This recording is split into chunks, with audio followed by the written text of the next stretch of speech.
Broadway's My Beat, from Times Square to Columbus Circle, the gaudiest, the most violent, the lonesomest mile in the world. Broadway's My Beat, with Larry Thor as Detective Danny Clover.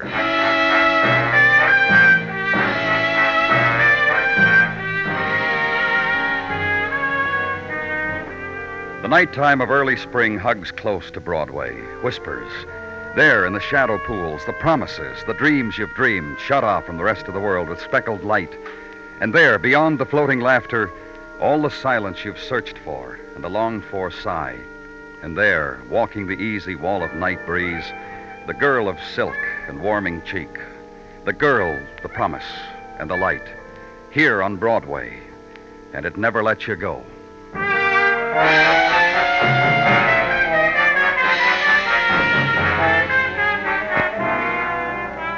And off Broadway now, police hospital, tax-supported room for emergency, and Dr. Sinsky. Hold still for a minute, will you? Stop moving around so much. The man, wounded man, unhappy.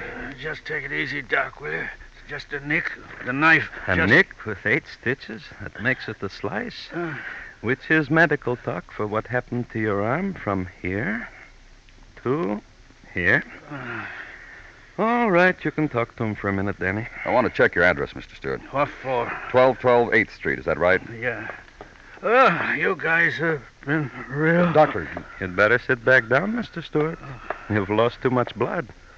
You'll stay here at the hospital tonight. No. You'll stay, Mr. Stewart. I'll take care of him, Danny. Just one more thing.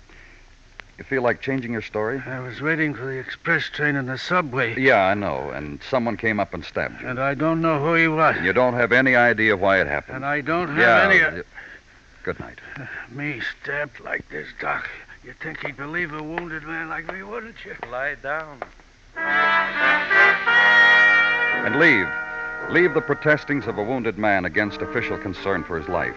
Walk out of a cone of sallow light that held a secret violence, and through hospital corridor, and the sounds of night pain hushed, muted, and into street, and for a while walk against the surge of a city's nighttime, brush against a woman's laughter, and it drifts through the spring.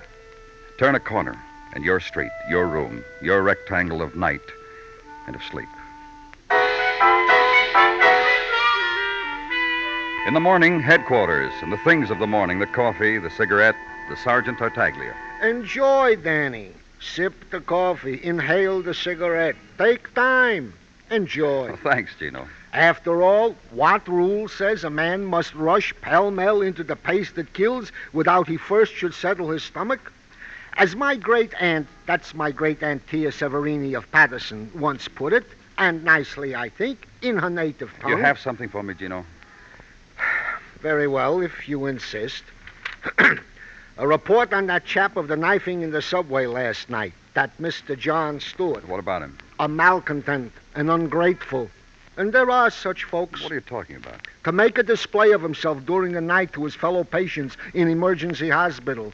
To scream, to moan, to throw accessories in the face of the night intern. Till finally the young doctor can take it no more, gives Mr. Stewart his release. Let him go? Pain reliever pills and gauze Mr. Stewart said he could buy in any drugstore. A crime he did not commit, so he left. And as for the bed... as for his bed... His word to the city was... Just see who it is, huh, Gino? Very well. Yes, what?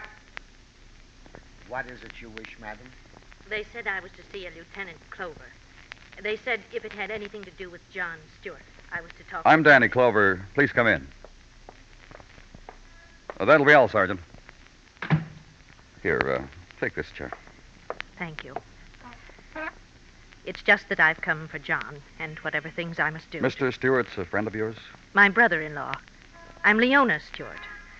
This morning I read of the terrible thing that happened to John, and I just want to take him home. Care for him. Protect him. Protect him? John has enemies, people who want to kill him, and in my home I'll be with him and let no one harm him. What people want to kill him, Mrs. Stewart? Well, I really don't know what people. John just says there's someone who'll kill him, but he won't tell me who. He says it will sadden me more, and I shouldn't be saddened anymore. May I please go to him, take him home? I'll give him the best of care. He's gone. What? He was hurt. Where would he go? I don't know. He got out of the hospital last night. He didn't want what we were doing for him. Oh. Well, that's John. That's John, all right. He can't stand to have people fuss over him, but he needs it. Do you know where I could find him, Mrs. Stewart? Mrs. Stewart? Oh, at work.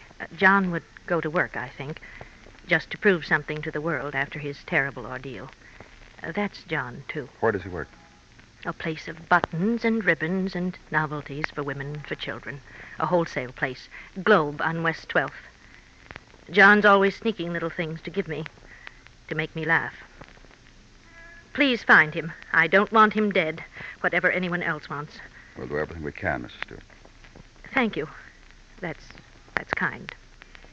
Goodbye, Mr. Clover. Watch her get up and leave. Tall woman and angular. A small black straw hat with linen flowers faded. Gray dress designed for modesty. And women against whom 50 years had conspired. Slow walk to door. The adjustments. Straw hat, linen flowers, and dress. Be neat. The world's out there. And neatness is all you have left to show. And sit with it for a while and consider. Man, John Stewart, slashed in a subway by unknown assailant. And he has enemies, a woman had just said, who want to kill him. What enemies, she doesn't know. Suppose this question to yourself. A man, an ordinary man, seemingly, dealer in ribbons and compacts and shoe trees. What had he done that demanded revenge, if anything? So find out. Go to his place of business, Globe Notions and Novelties. Storefront painted with a planet that had a face which smiled and was tied round with a belt with an initial buckle. Go in. And the man who stood at the back of the merchandise tables and smiled at you was not Mr. Stewart. My name's Roberts. How are you? Fine. I'm looking for John Stewart, Mr. Roberts. Captain John stepped out a few days ago, hasn't been back. Something I can do for you? I'm from the police. Something I can do for you? It seems like Mr. Stewart got into a little... I asked you a question. Mr. Stewart is your partner, is that right? Since 7 years. That answer... Is Mr. Stewart in the habit of stepping out a few days at a time? No. How come it happened this time? I don't know. John said I'll be seeing you. I take his word for it. And this sort of thing's never happened before. When did I say that? You said You asked whether it was a habit. Once before, and this time doesn't make it a habit. Now, does it? Does it? The last time. The last time was a month ago, when his brother died. He took off to care for the funeral arrangements, to grieve, to give solace to his brother's widow. His brother's widow, Leona Stewart? That's right, his sister-in-law, Leona. How did John Stewart's brother die? Took sick. Never got well. Mr. Roberts, do you know anybody who would want to do away with your partner? Do away with him? Kill him. Question I can't answer. You? I never got that jealous of his matchbox collection or his seashells. Anything else you want to know? No. That's a good answer. Goodbye.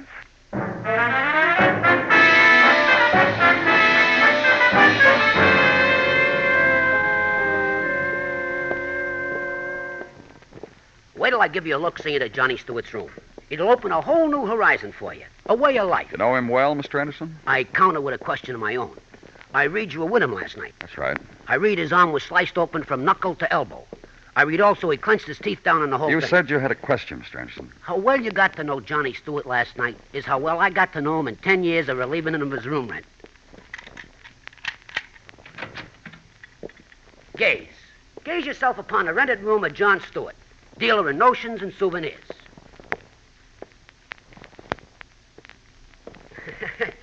Messy, ain't it? Uh-huh. You have any idea where Stewart might be? If I told you he was probably out collecting things to add to the collection of junk he's already got, I would probably be 100% right. Well, thanks a lot, Mr. Anderson. Hey, don't go. I got to show you a few things. Like this. These cardboard boxes full of match covers. Collector's items, huh? For a grown man, huh? Look, Mr. Anderson. Wait. Over here. Laid out on a bureau and not to be touched by a cleaning woman's hands or mine or yours. Maybe 3 pounds of seashells. Laid out. Very neat, huh? You get a big kick out of John Stewart's life, don't you, Mr. Anderson? What's more, I don't often get the chance to share it with anyone. Wait. You ain't seen. You know what's in here? Rocks. Rocks like kids throw at each other. Like things crawl under. And in this box, broken glass. I peeked yesterday when he wasn't here. A collector of broken pieces of glass. A man. And here, this sack in the corner. Guess what's in? Dirt. A sack of dirt. For flowers? For what? Dirt he trailed all over my steps. Dirt he stashes You through, Mr. Anderson? Yeah. with one exception. You find Stewart, suggest he live someplace else, or die someplace else. Either one.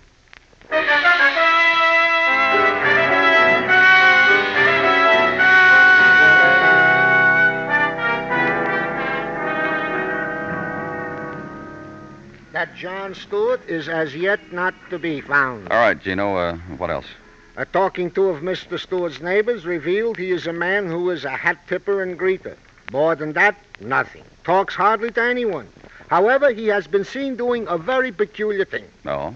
He has been seen stopping in stride to pick up from the sidewalk cigar bands. It is my surmise Danny, found your man, Danny. John Stewart? Yippo. John Stewart. Where is he? Queensbridge. Huh? Being photographed. On his face. How did... With a knife, Danny. Murdered. Stabbed to death.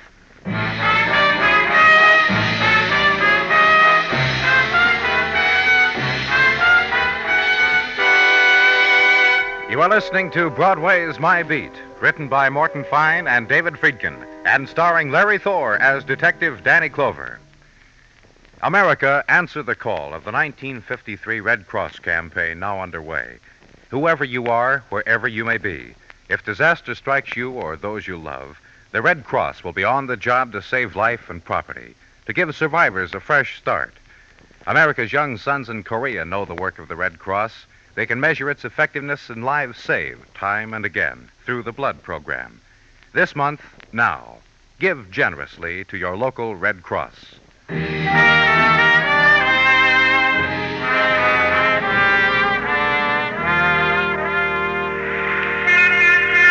In the soft night of March, Broadway's heart beats fast, and the walk is slow. Dream walk, languid, rhythm to the even pulsings of light, to the cadence of muted trumpet drifting out of loudspeakers, out of upstairs halls where dancing is to be had. And the face of the crowd is veiled with memory of other spring night times, when also the sheen of neon floated through a girl's hair, when also laughter spilled swiftly out of doorways, and shadows were scented with fleeting perfumes. So follow close on the heels of night. Maybe this one, this time, this year, maybe it won't get away from you. In a room of a house, suburban home in Queens, a window open to the warmth of March night and a woman looking out at it, reacting to it. Mrs. Stewart. Oh, I'm sorry. I remembered something. Something very long ago when I was a girl. Something I thought I'd never remember. You were saying something to me, Mr. Clover, and I'm sorry. About John Stewart, about your brother-in-law. He's dead. The things you told me about him in my office yesterday. I know.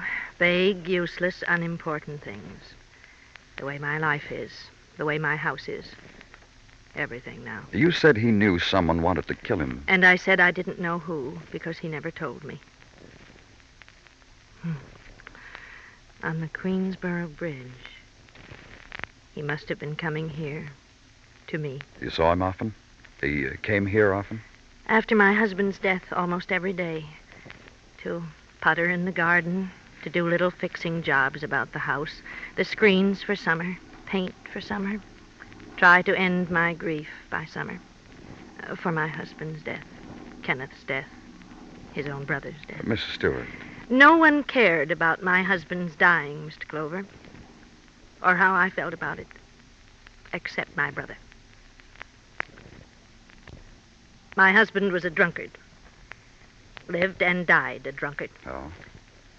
A neighbor found him in the gutter and didn't help him home. Just came to my door and told me about it and went away.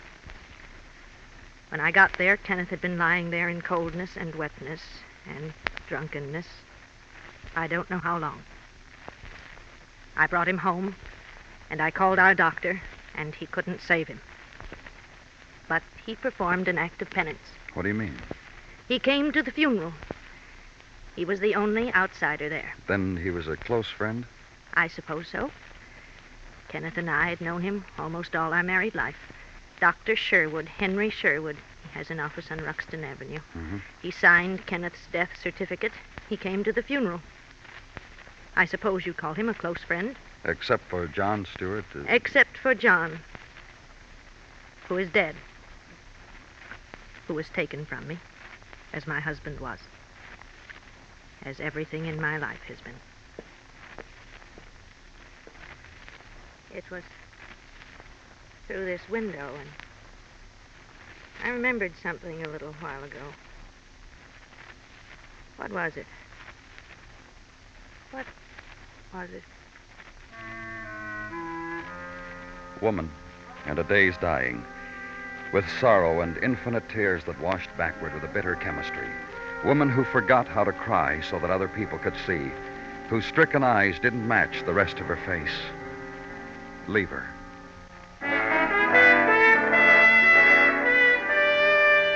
Street and home and sleep. Sleep and the alarm clock. The punctual awakening, the jolt. Roll over and see how the day is. Gray. So dress and go out to live with a gray day. Phone headquarters and leave word you weren't coming in right away because you had a stop to make. Friend of the family and doctor, healer, and signer of death certificates. Go there. The cardboard sign in the door window tells you the doctor is in to enter and be seated.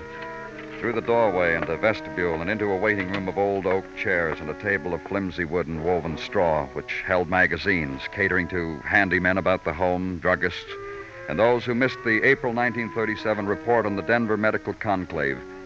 Also to be noted, large painting of a tiger and an autographed photograph of one Dr. Buford Cosgrove in memory of the Medical Conclave, Denver, April 1937. And later, a door opens at one end of the room, and a man with a pink face beckons. In my office, please. Sit down, please. What seems to be your trouble? I'm not here as a patient, Dr. Sherwood. I see. Who sent you to see me? I'm from the police. My diploma's on the wall, sir. If you'll be kind enough. Thank you. I always ask to see the badge. Always, huh? The police drop in here often? What do you want? Information about a man named Kenneth Stewart, a patient of yours. Who died? Information about him. Gladly. An alcoholic. He died from alcoholism? You might say that. 6 months ago, he contracted lobar pneumonia while out on a drunk. He was cured. Close, but a cure. I won. And last month? Precisely the same thing. Pneumonia, same type. I lost. Kenneth Stewart died. You'd been his physician for quite a time, I understand. I need to know something about him. An alcoholic. I'm no psychologist. He drank. I have no idea why. I couldn't get him to go to a sanitarium. I lost there, too. Were you his brother John's doctor, too? No. However, that man was in a couple of days ago. He asked me how his brother Kenneth had died. I told him the same thing I'm telling you, pneumonia. He threw a handful of dirt at me. What? He had a brown paper bag of dirt in his pocket. He threw a handful at me. If you were me, you wouldn't look like that, sir. Dirt in a brown paper bag is fairly mild for some of the neuroses that I... Anything else you can tell me, Doctor? Not a thing. Now, you'll excuse me, won't you?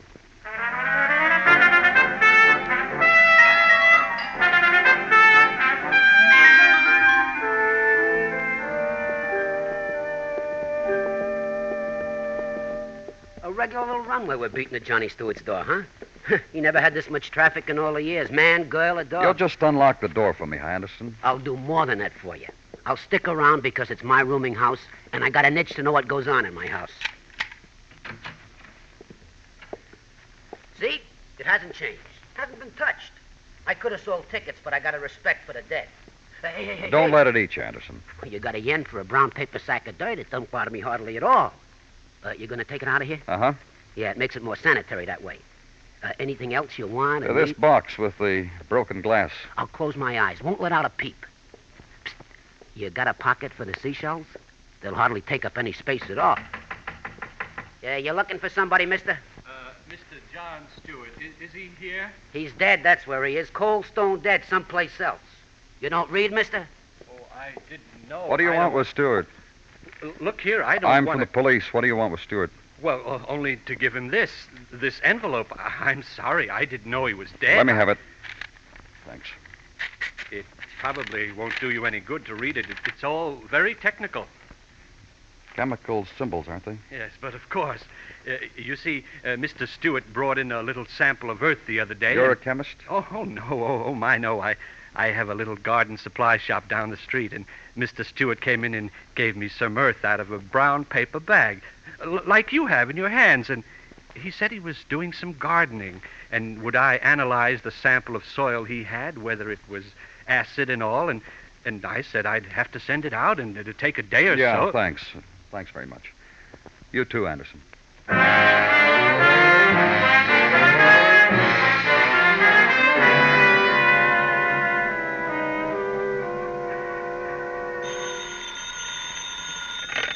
Danny Clover speaking. Dennison, Danny. Yeah? I'm down here in technical. You want the quantitative on these samples? Huh? You want to know how much of what are in the samples or just what are in them? Just what are in them. Well, here's what you want to know then. Dirt scrapings from the bits of broken glass you sent down here have the identical chemical composition on that report. You mean the gardener's report? Yeah, that's right. Also, the broken glass is the type used for whiskey bottles. You didn't want me to try to piece together the fragments of glass, did you? No. Anything else? Yeah, get up here.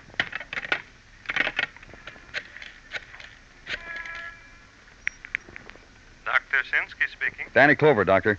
Can I see you in my office for a minute? Sure, Danny, sure. I'll be right up.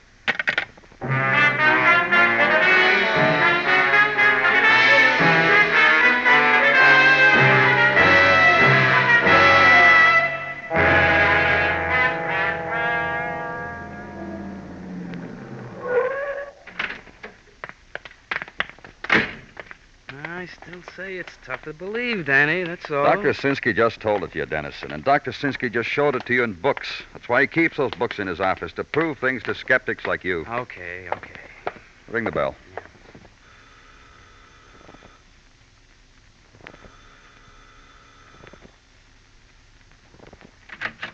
Yes, what? Oh. Hello, Mr. Clover. Hello, Mrs. Stewart. This is Detective Dennison. How are you? How do you do? Please come in. Thank you. Well, what can I do for you, gentlemen? We have to talk with you some more. Well, I don't see why. We'll tell you why, Mrs. Stewart. Police officers just don't knock on doors without reasons. What is your reason, Mr. Clover? It's about the death of your husband. Well, that's strange. And about the death of your brother-in-law. How strange is that, Mrs. Stewart? Mr. Clover. Yes? Forgive me. Suddenly I'm tired. Suddenly I want to... Oh, sure. Sit down, Mrs. Stewart. I don't like your friend, Mr. Clover. Oh, yeah, I'm not very popular. Something I've always carried around with me. Please tell me what it is you want. Your husband was a drunk, wasn't he? I told you that myself. How come he was a drunk, Mrs. Stewart? He had a taste for whiskey, that's all I know. But there's always other reasons. Didn't you get along, or what? I told you before, Mr. Clover. I'm tired. And I told you before I didn't like your friend.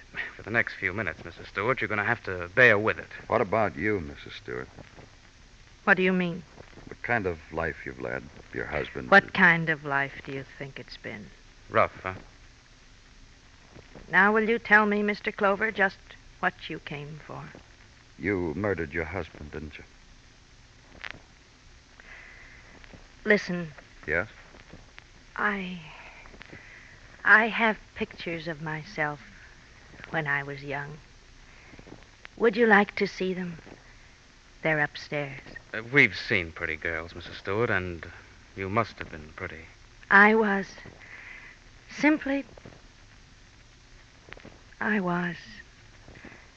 was considered very pretty. That's what I meant when I asked you what your life has been. The night before... Yes?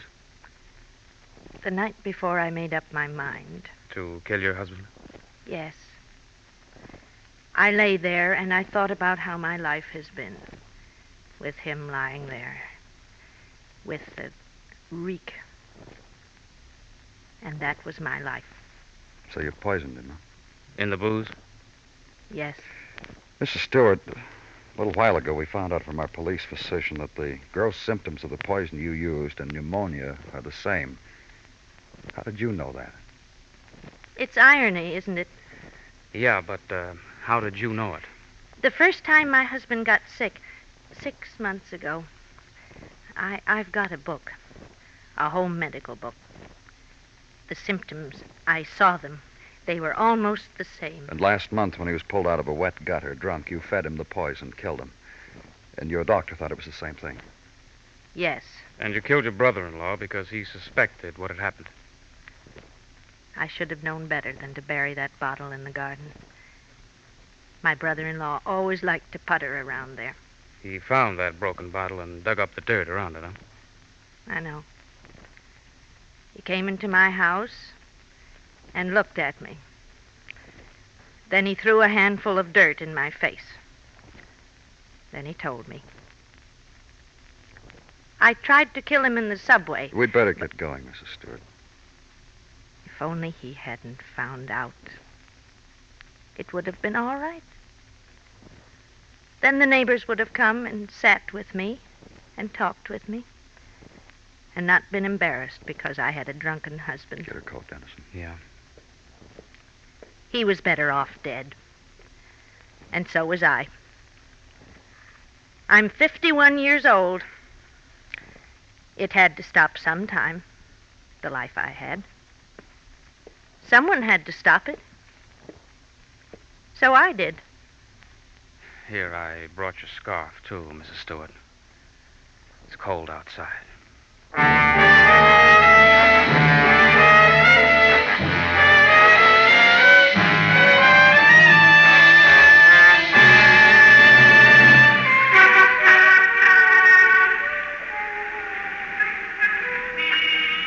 There's the special moon over Broadway tonight. It dips low and mixes with the laughter. It curves across the street and softens the shadows. And people look at it, point at it, wink at it, then run away from it into whatever darkness they've planned for the night. It's Broadway. The gaudiest, the most violent, the lonesomest mile in the world. Broadway, my beat.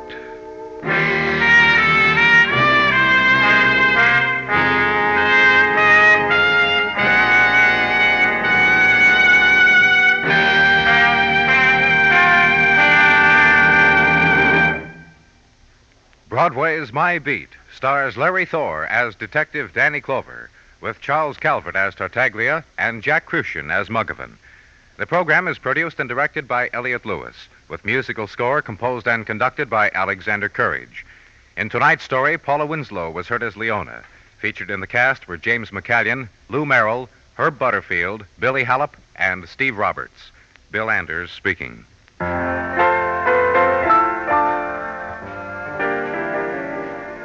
Later tonight, as a matter of fact, it's coming up next on most of these same stations. Don't miss the Vaughn Monroe Show. 30 minutes with Maestro Vaughn, the Moon Maids, the Moon Men, their singing guest Cindy Lord, and the top tunes of the week. Vaughn and Company are up in Boston College tonight, ready to play the tunes you made your favorites with your requests and your purchases this week. Speak to an Angel, She Wore Red Feathers, Have You Heard, and many others. So stay tuned now for the Vaughn Monroe Show, following station identification on most of these stations. And remember, you'll find Western adventure and music with Gene Autry Saturday evenings on the CBS Radio Network.